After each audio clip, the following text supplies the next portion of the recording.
Bismillahirrahmanirrahim. Assalamualaikum warahmatullahi wabarakatuh. Jumpa lagi dengan saya di Abil Maiwa Channel. Jadi teman-teman, channel ini adalah merupakan channel pendidikan tempat kita berbagi tentang aplikasi pendidikan, Microsoft Office, serta tips dan triks komputer.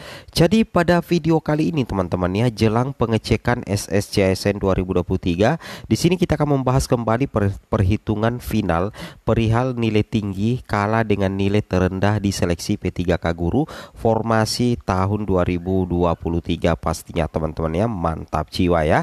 Oke, kalau kita katakan jelang cek SSCSN 2023 sesuai dengan janji yang dikatakan oleh Panselnas bahwa pengumuman kelulusan itu paling lambat tanggal 22 Desember. Ini yang kita tunggu apakah benar atau tidak teman-teman ya. Nah, sekarang hari ini sudah tanggal 21 ya teman-teman ya. Mudah-mudahan saja sebelum tanggal 22 atau tepat di hari ini tanggal 21 pengumuman kelulusan P3K Guru bisa kita cek bersama baik di web instansi ataupun apa teman-teman ya, ataupun di SSCSN. Kemudian kalaupun misalkan di tanggal 21 belum pengumuman, kita tunggu sesuai dengan apa yang pernah dikatakan oleh Panselnas, sesuai dengan penyesuaian jadwal dari BKN ya, bahwa pengumuman kelulusan P3K Guru tanggal 22 Desember 2023. Nah, sebelumnya itu teman-teman ya, teman-teman harus pahami apa yang menjadi dasar perhitungan, sehingga terkadang ya ada nantinya pelamar yang nilainya tinggi ternyata kalah bersaing dengan nilai terendah di seleksi P3K Guru formasi tahun 2023. Tapi sebelum kita lanjut teman-teman ya, bagi rekan-rekan guru yang baru mampir di channel ini, jangan lupa tekan tombol subscribe dan aktifkan lonceng notifikasinya agar setiap hari Bapak Ibu bisa mendapatkan update informasi terbaru seputar perkembangan P3K Guru. Baik Bapak Ibu, tanpa berlama-lama lagi kita langsung saja bahas perhitungan final nilai tinggi kalah dengan nilai terendah di seleksi P3K 2023 pastinya teman-teman ya.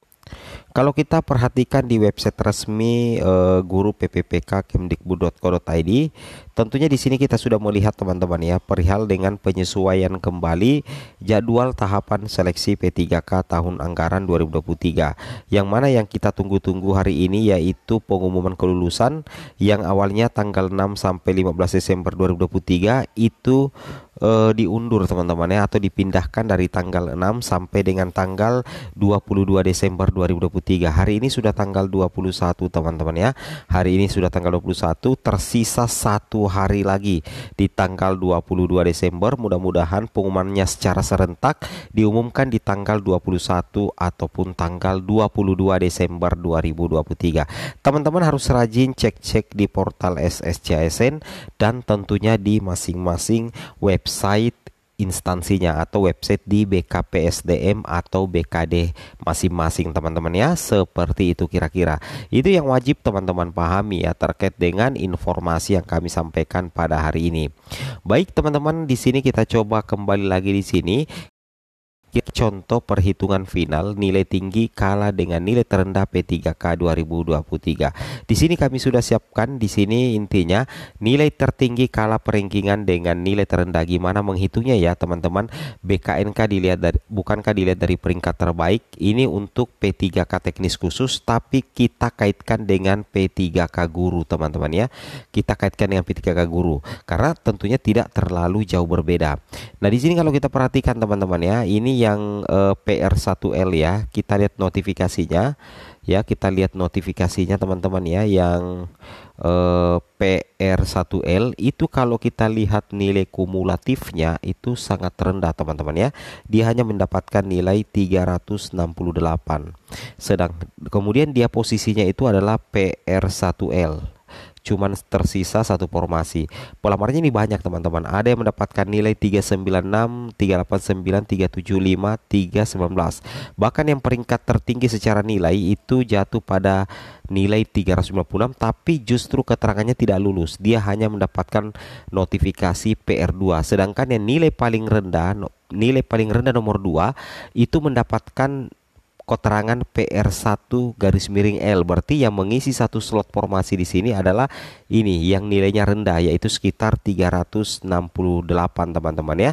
Pertanyaannya sekarang, apa yang menjadi penyebabnya? Nah, di sini sudah terjawab ya. Di sini sudah terjawab. Di sini kami siapkan datanya. Tadi yang lulus itu adalah posisinya PR1L. Kalau dikatakan PR1L berarti dia adalah peserta XTHK2 pada jenis kebutuhan khusus. Berarti kalau di guru sebenarnya dia adalah P2 teman-teman ya. Sedangkan yang PR2 dia adalah peserta non ASN pada jenis kebutuhan khusus. Berarti dia adalah P3.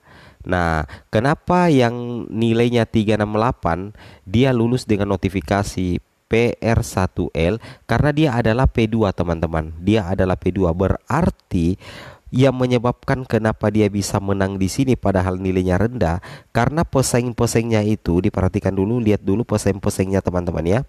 Lihat dulu pesaing-pesaingnya di sini karena pesaing-pesaingnya itu adalah kategori 3 atau pesaing-pesaingnya di sini adalah P3, sedangkan yang PR1L dia adalah P2. Artinya apa? Sekalipun nilainya rendah tapi dia menang dari segi urutan kategori. Seperti itu ya. Karena kalau di P3K Guru yang pertama diprioritaskan itu adalah yang pertama diprioritaskan itu adalah P1 dulu teman-teman ya. P1 dulu, kebetulan P1 sudah habis, kemudian ada P2, P3.